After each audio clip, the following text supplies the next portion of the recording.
வணக்கம். அரசு பள்ளிகளில் எஸ்எம்சி மூலம் நியமனம் பெற்ற தற்காலிக ஆசிரியர்களுக்கு ஊதியம் வழங்குவதற்காக நிதி விடுவிப்பு பண்ணியிருக்காங்க.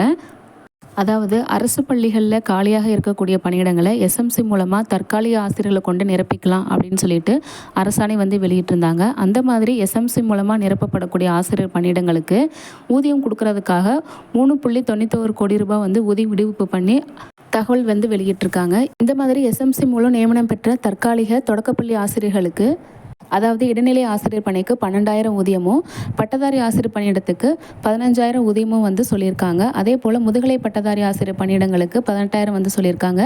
இந்த அரசாணையில் இடைநிலை ஆசிரியர் பணியிடங்களுக்கும் பட்டதாரி ஆசிரியர் பணியிடங்களுக்கும் ஊதிய விடுப்பு பண்ணதுக்கான அரசாணை சொல்லியிருக்காங்க. போன வருஷம், அதாவது 2024 to 25 கல்வியாண்டில் தற்காலிக ஆசிரியராக வேலை பார்த்தவங்களுக்கு ஏப்ரல் மாதத்துக்கு மட்டும் ஊதியம் கொடுக்காமல் இருக்கிறதா சொல்லியிருக்காங்க.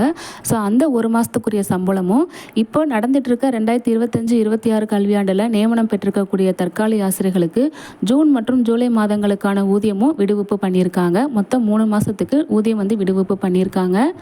ஒவ்வொரு மாவட்டத்துக்கும் எவ்வளவு நிதி விடுவிச்சிருக்காங்க அப்படிங்கிற பட்டியலையும் கொடுத்துருக்காங்க. ஸோ போன வருஷம் ஏப்ரல் மாதத்துக்கான ஊதியமும், இந்த வருஷம் ஜூன் மற்றும் ஜூலைக்கான ஊதியமும் கொடுக்க போகிறாங்க. இதுலேருந்து உங்களுக்கு ஒரு டவுட் வரலாம், அப்போ 2 மாதத்துக்கு மட்டும்தான் இப்போ நம்ம ஒர்க் பண்ண முடியுமா தற்காலிக ஆசிரியரா அப்படின்னு ஒரு டவுட் வரலாம். நிரந்தர ஆசிரியர் வர வரைக்குமே நீங்கள் ஒர்க் பண்ணிக்கலாம். நிரந்தர ஆசிரியர் வரலை அப்படின்னா பிரச்சனை கிடையாது. வந்துட்டாங்க அப்படின்னா தான் உங்களை வேலையிலேருந்து ரிலீவ் பண்ணிடுவாங்க. ஸோ அது வரைக்கும் நீங்கள் ஒர்க் பண்ணிகிட்டே இருக்கலாம். அதுக்கான ஊதியம் அடுத்தடுத்து விடுவிப்பு பண்ணிக்கிட்டே இருப்பாங்க. கொஞ்சம் கொஞ்சமாக தான் இந்த மாதிரி ஊதியம் விடுவிப்பு பண்ணுவாங்க. ஸோ அவ்வளோதான் ஃப்ரெண்ட்ஸ், தற்காலிக ஆசிரியர்களுக்கான ஊதியம் வந்தாச்சு.